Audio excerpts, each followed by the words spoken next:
Sebelum kita memulai ibadah, mari bersama-sama kita perkatakan dengan iman Mazmur 91 sebagai doa kita. Dalam lindungan Allah, orang yang duduk dalam lindungan yang maha tinggi dan bermalam dalam naungan yang maha kuasa akan berkata kepada Tuhan, tempat perlindunganku dan kubu pertahananku, Allahku yang kupercayai. Sungguh, dialah yang akan melepaskan engkau dari jerat penangkap burung, dari penyakit sampar yang busuk. Dengan kepaknya, ia akan menudungi engkau. Di bawah sayapnya, engkau akan berlindung. Kesetiaannya ialah perisai dan pagar tembok. Engkau tak usah takut terhadap kedahsyatan malam, terhadap panah yang terbang di waktu siang, terhadap penyakit sampar yang berjalan di dalam gelap, terhadap penyakit menular yang mengamuk di waktu petang. Walau 1.000 orang rebah di sisimu, dan 10.000 di sebelah kananmu, tetapi itu tidak akan menimpamu. Engkau hanya menontonnya dengan matamu sendiri dan melihat pembalasan terhadap orang-orang fasik. Sebab Tuhan ialah tempat perlindunganmu, yang maha tinggi telah kau buat tempat perteduhanmu. Malapetaka tidak akan menimpa kamu, dan tulah tidak akan mendekat kepada kemahmu. Sebab malaikat-malaikatnya akan diperintahkannya kepadamu untuk menjaga engkau di segala jalanmu. Mereka akan menatang engkau di atas tangannya, supaya kakimu jangan terantuk kepada batu. Singa dan ular tedung akan kau langkahi. Engkau akan menginjak anak singa dan ular naga. Sungguh, hatinya melekat kepadaku, maka aku akan meluputkannya. Aku akan membentenginya, sebab ia mengenal namaku. Bila ia berseru kepadaku, aku akan menjawab. Aku akan menyertai dia dalam kesesakan. Aku akan meluputkannya dan memuliakannya. Dengan panjang umur akan kukenyangkan dia, dan akan kuperlihatkan kepadanya keselamatan daripadaku.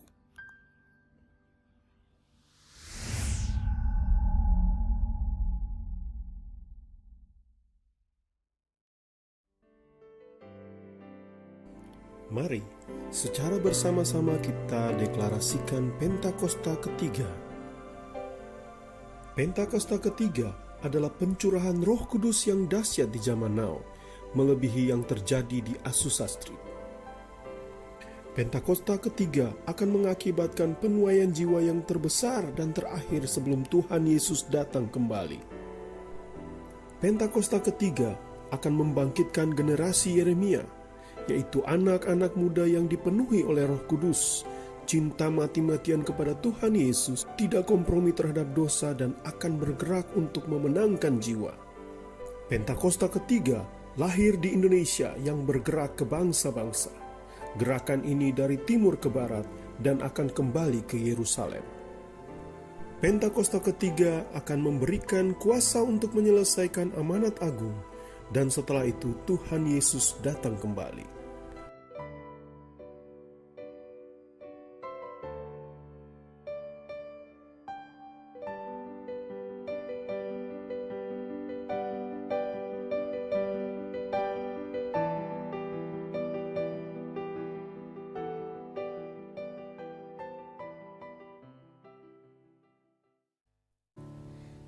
Shalom gereja Tuhan. Shalom. Haleluya, puji Tuhan, kita masih diberi kesempatan oleh Tuhan Yesus. Kita boleh mengikuti ibadah online kita di bulan keempat, di bulan terakhir, minggu terakhir kita. Tapi saya percaya berkat Tuhan tidak pernah berhenti dalam kehidupan saya dan saudara. Dan saya percaya Tuhan selalu menyertai kita, Tuhan selalu ada bersama dengan kita saudara. Mari saudara, di pagi hari ini kita siapkan hati kita, kita fokuskan pikiran kita hanya untuk memuji Tuhan. Kita satukan hati saudara.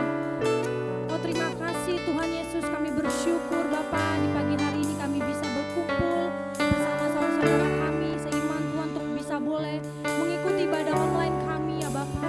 Bapa, walaupun ibadah kami masih online tapi kami percaya hadirat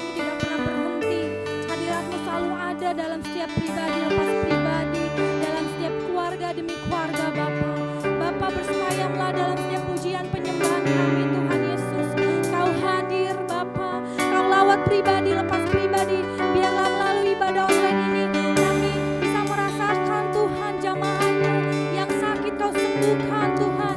Yang berbeban berat Kau lepaskan Tuhan Yesus. Oh kami percaya kami punya Allah yang besar Tuhan. Sebab kekuatan kami hanya ada di dalam-Mu Tuhan Yesus. Oh Bapa terima kasih Tuhan Yesus. Terima kasih Bapa.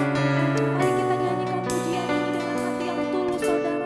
Kekuatan-Ku hanya di dalam hidup-Mu ya Tuhan Yesus. Terima kasih Bapa.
Shalom, apa kabar saudara? Saya percaya kita semua luar biasa. Voice of Pentecost kali ini kita membahas mengenai mamon. Pernahkah saudara melihat ada orang yang begitu kaya tetapi tidak bisa menikmati kekayaannya? Salomo memperhatikan hal yang sama dalam Pengkhotbah 5 ayat 12-13. Ada kemalangan yang menyedihkan kulihat di bawah matahari. Kekayaan yang disimpan oleh pemiliknya menjadi kecelakaannya sendiri. Dan kekayaan itu binasa oleh kemalangan. Sehingga tak ada satupun padanya untuk anaknya. Saudara, Yesus sangat memperhatikan bagaimana seseorang melihat harta materi dan mengelola keuangannya.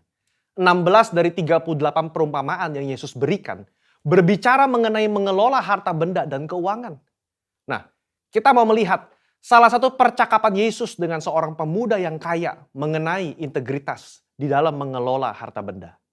Dalam Matius 19 ayat 16-26, tercatat tentang seorang muda yang kaya raya dan bertanya kepada Yesus cara untuk memiliki hidup yang kekal.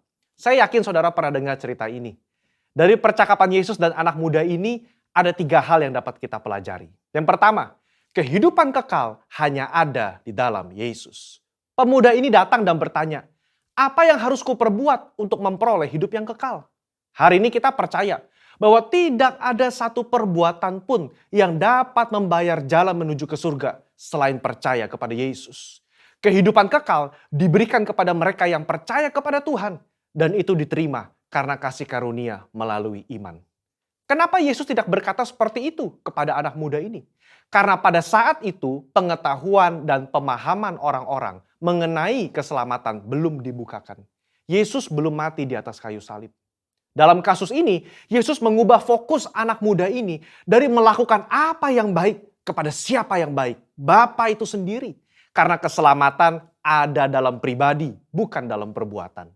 Yesus meminta dia untuk menaati segala perintah dari Allah yang baik itu. Kenapa? Karena kepercayaan yang sejati akan melahirkan gaya hidup yang menaati firman-firmannya. Hari ini, setiap kita diperhadapkan dengan pilihan. Mau atau tidak mau menaati firman-Nya. Dalam hal integritas, meskipun tidak ada orang yang melihat, apakah kita tetap menaati firman? Yohanes 14 ayat 15 berkata, jikalau kamu mengasihi aku, kamu akan menuruti segala perintahku. Yang kedua, jangan sampai mamon menjadi Allah kita.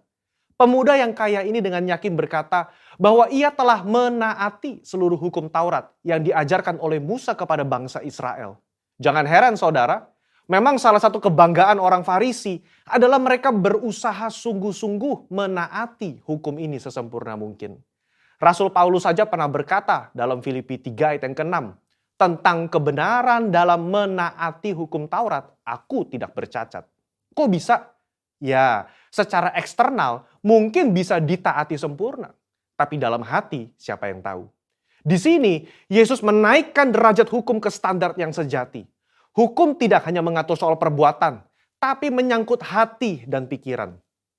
Anak muda ini begitu yakin telah menaati hukum Taurat, tetapi dia lupa soal hatinya yang terpikat dengan uang. Dia begitu sedih karena hartanya banyak dan hatinya terpaut pada keinginan untuk menjadi kaya, melebihi kasihnya kepada Allah dan kepada saudara-saudaranya. Di situ, Yesus menunjukkan masih ada yang kurang dalam dirinya dalam menaati hukum.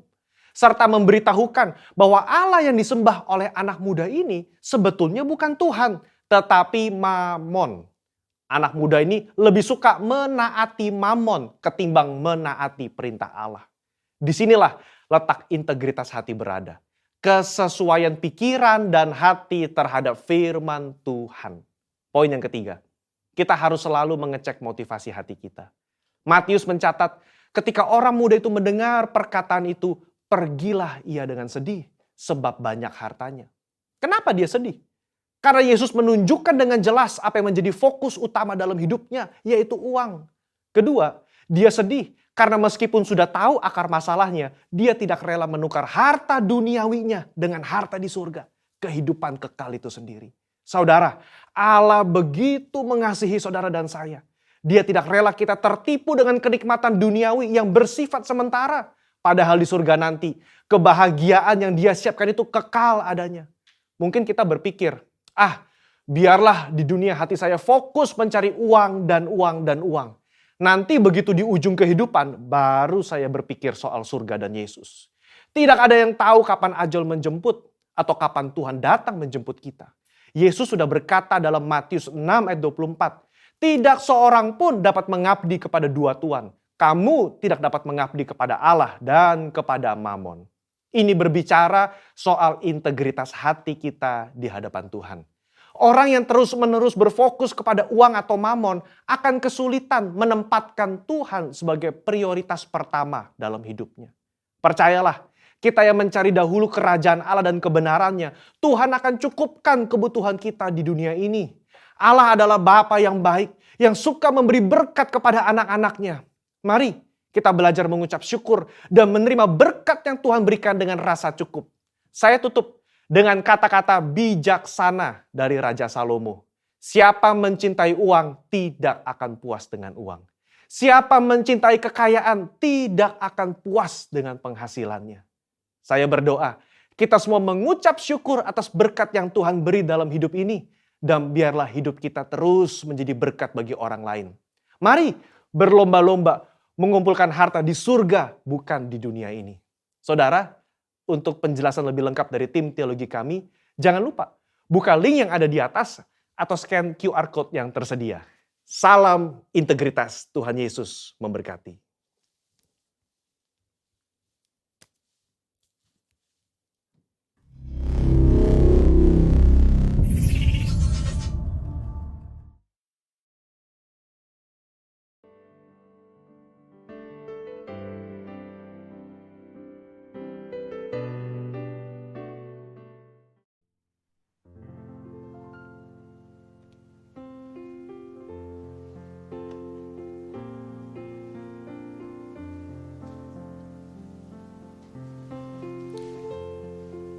Shalom gereja Tuhan, perayaan Paskah telah kita lewati.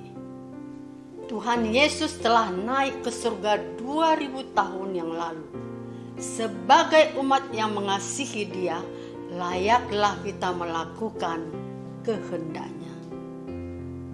Sebelum kita mendengarkan firman Tuhan, mari sama-sama satukan hati kita berdoa.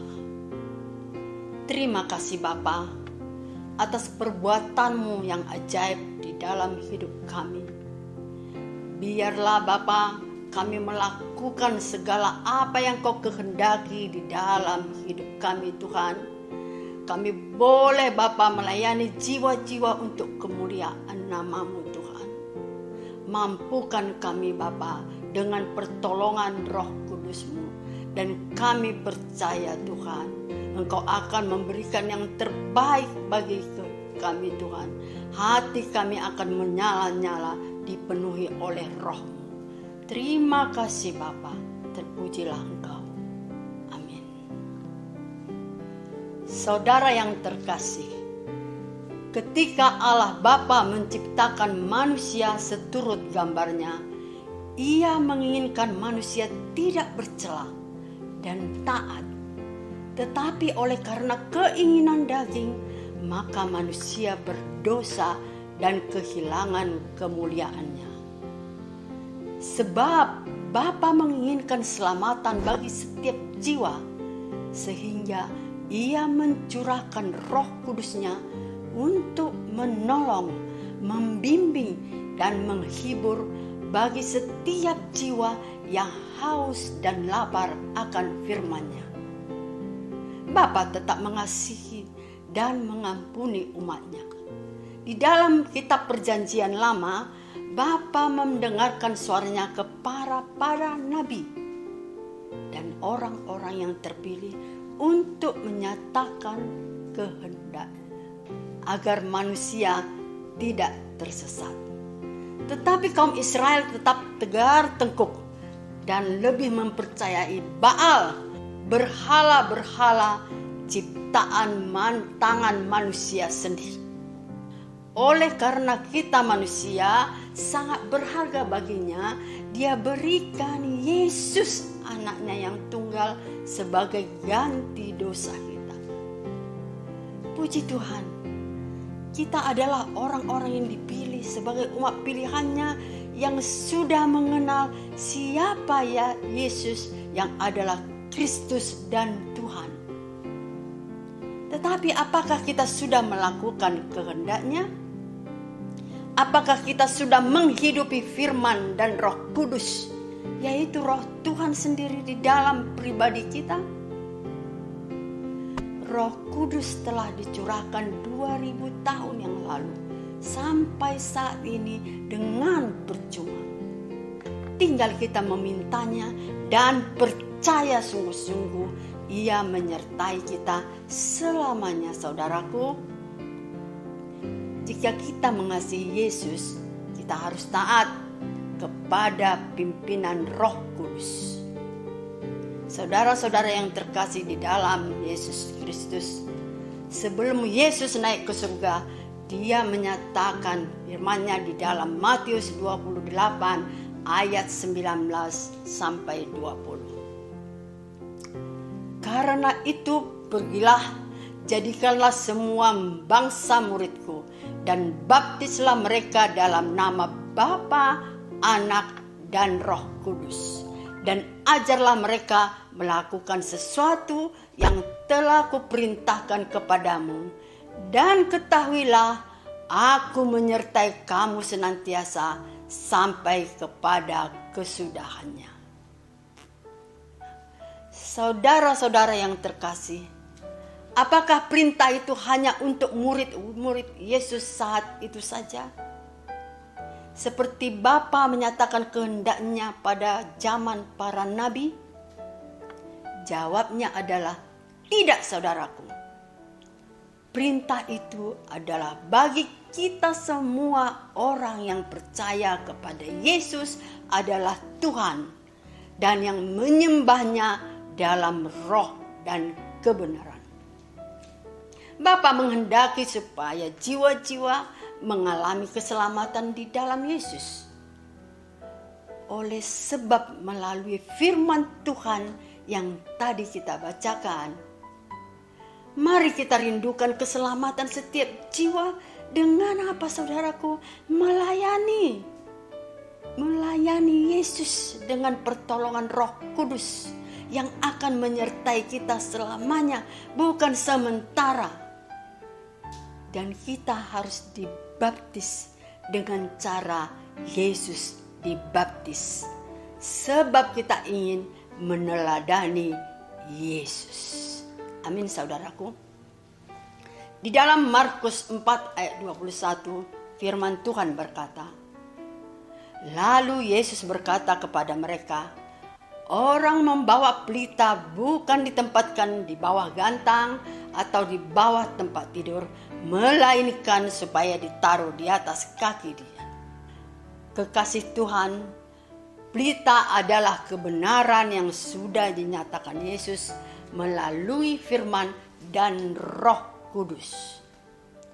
Mari kita menjadi terang dan meresponi panggilan ilahi dengan melayani dimanapun kita berada, di lingkungan sekitar kita, di sekolah, di tempat bekerja, di persekutuan doa, bahkan di dalam ibadah walaupun online, saudaraku.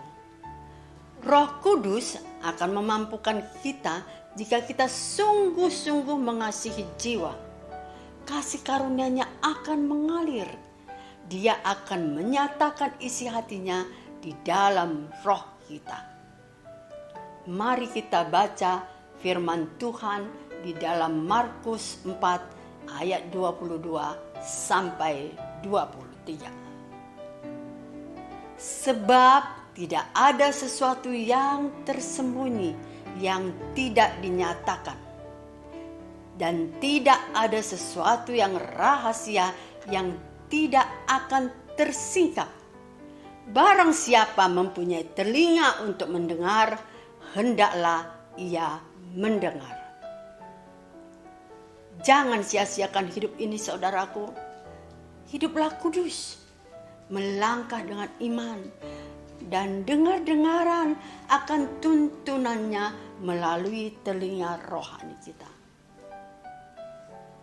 jika kita peka dan roh kita menyala-nyala, Yesus akan singkapkan pernyataannya di dalam kehidupan kita dan pelayanan kita.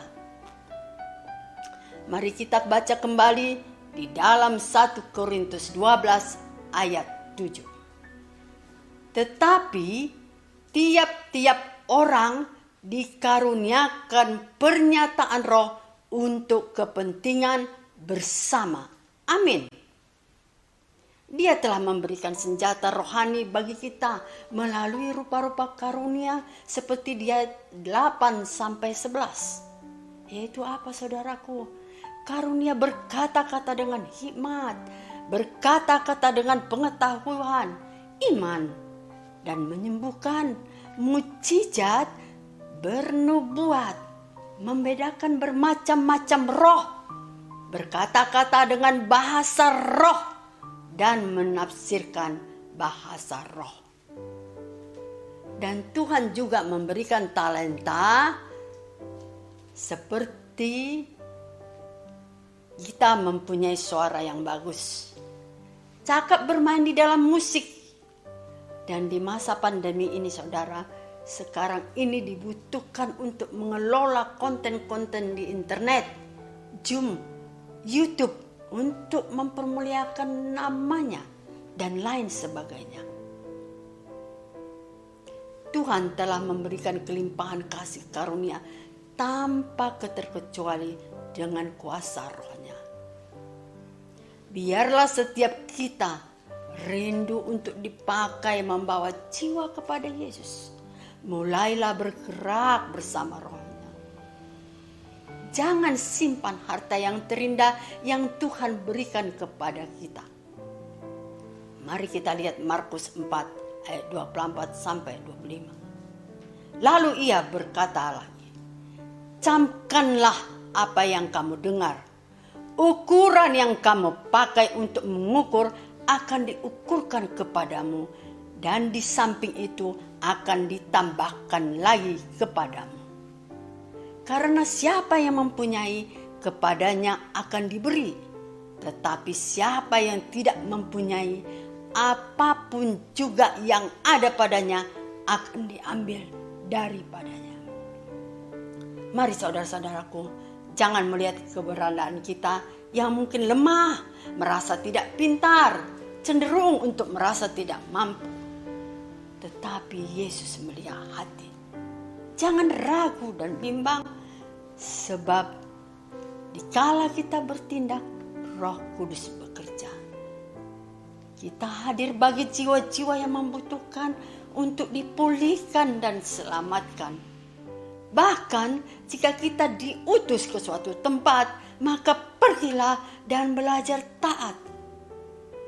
Lakukan bagian kita. Yesus akan memperhitungkan, dan Roh Kudusnya akan menambah hikmat marifat di dalam roh kita agar kita mempunyai dan ditambahkan.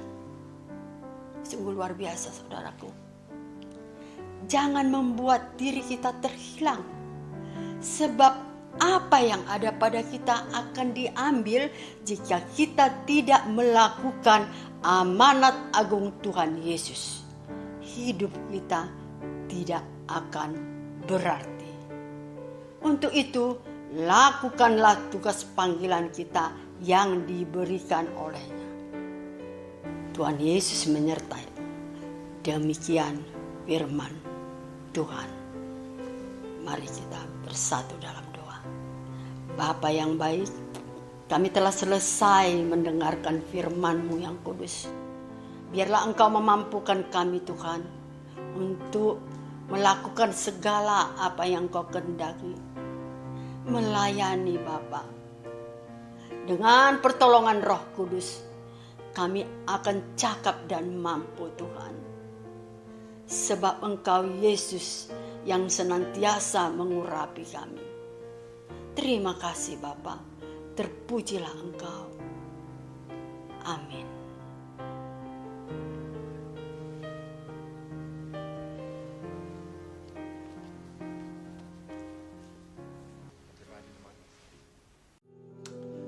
buka hati, angkat kedua tangan kita di hadapan Tuhan, dan kita terima berkat daripada Tuhan sendiri. Terimalah kuasa kebangkitan Kristus, berkat yang berlimpah, kembali dalam kehidupan kita, dan jadilah garam serta terang, menyatakan Dia bagi dunia ini. Berkat daripada Allah Bapa, penuh kasih karunia daripada Tuhan Yesus Kristus, serta persekutuan yang manis dengan Roh Kudus, turun, menyertai, memberkatimu. Mulai hari ini sampai Maranatha, Tuhan Yesus datang kali yang kedua, menjemput setiap kita di awan-awan yang permai, bahkan sampai selama-lamanya. Yang terima berkat Tuhan sama-sama katakan, Amin. Selamat hari Minggu, Tuhan Yesus memberkati.